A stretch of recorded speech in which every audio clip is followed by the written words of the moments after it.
Massimo Cestaro, segretario dello SPCGIL del Veneto, qui con noi per parlare di fisco. Di fisco che grava in modo pesante e inquietante sulle pensioni soprattutto. Sì, diciamo ormai siamo arrivati a una condizione assolutamente strana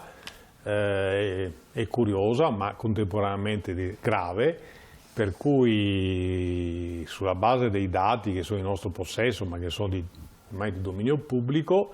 si verifica che cosa? Che i pensionati sono quelli che pagano più tasse di tutti, più ancora dei lavoratori dipendenti, molto di più di chi ha, diciamo, la flat tax, il lavoro autonomo, o chi ha appunto rendite finanziarie. La differenza tra i pensionati e i lavoratori dipendenti sta nel fatto che i lavoratori dipendenti hanno delle detrazioni fiscali che i pensionati naturalmente non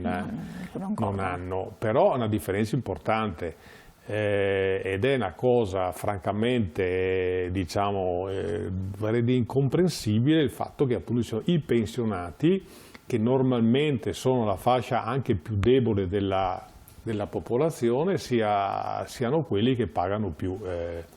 tasse. Va aggiunto anche che l'effetto del fiscal drag, cioè quello che si chiama il drenaggio fiscale, che è quella cosa per cui se io ho un aumento del mio trattamento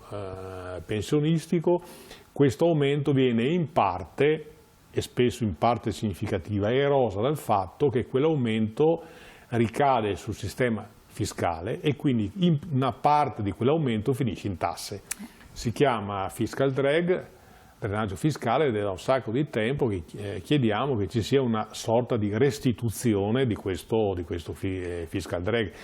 calcolato che grosso modo allo Stato per questo meccanismo tra pensionati e lavoratori dipendenti entrano qualcosa come 24 miliardi, che insomma come si dice non sono bruscolini. Quindi diciamo non solo c'è una tassazione